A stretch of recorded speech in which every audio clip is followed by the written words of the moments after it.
keep standing here, it'll keep cycling through all of the different things that it's. Yeah, on that one. Yeah. So as long as we stand here, if you look at the little light, you'll see a little blip every now and then, like that. And that's a moment where it went, oh look, I saw something. There was another one just there. The idea is like there's all this killer sound around us all the time. If people see it and then stop and listen to it, then I've gotten them to appreciate these little sounds that normally they wouldn't appreciate. Parker. I'm a professor at UC Santa Cruz, and I run Open Lab, and I'm also in the art department and the digital arts and new media program.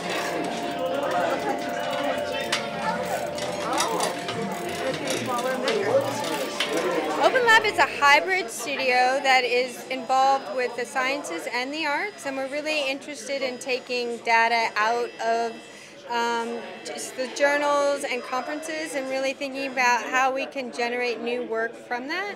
And so we're really looking at ideas of thinking of sort of more of being a data dump or a data dam, really. So we're generating ideas with all the research that's going on campus.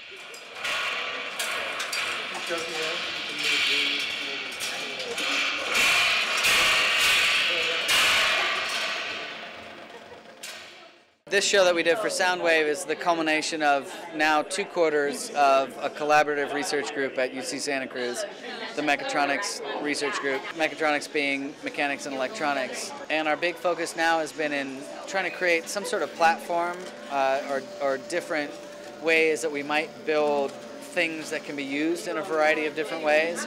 So the plexiglass sculptures that we have in the back that move are part of the process of getting to the point where we can build these like giant towers of these machines that do stuff, and people can interact with them, plug them in different ways, wave their hands in front of them in different ways, and then get all sorts of different outputs in terms of sound and motion and everything else.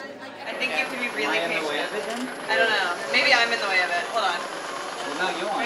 I've somehow developed this weird fascination with old technologies. I mean, for me it comes from being interested in electronic music and going back to the original, like the very first bits of electronic music that people did and the devices that they built, and being able to build them because that was then old technology. But then somehow I got locked into old like television technology or moving image technology. The EBOs are fun because it's a physical system, and because they're all tied into the same wall, I'm just giving the EBO, well, I've written code, so it's an algorithm, and it's deciding which EBOs to turn on and off. But if 2 of those EBOs go off together, they're both vibrating the same physical space, and so one might like trigger another to go into its one of its harmonic states. In this case, because there's 3, the 4th player is the human. So you have, you know, whoever's doing whatever they're doing on stage, and then you have the audience, which then triggers them to all do something different. Each one is amplifying itself, but then also influenced by its neighbors.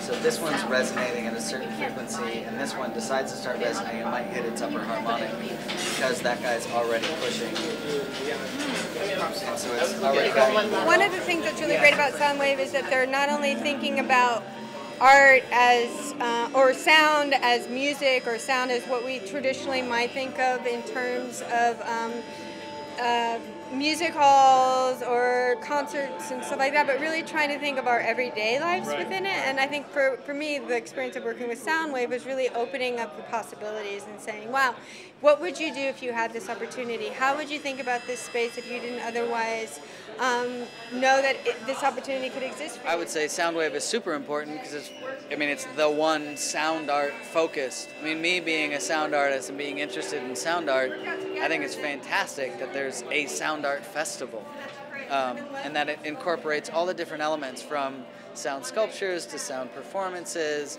that it takes place in all sorts of different parts of the city. This idea of taking static art and turning it into interactive art, and now taking performance art and turning that into interactive performance art, or performance art that takes place in non-traditional venues, is valuable. Like, to always push the boundaries of where art happens is super valuable.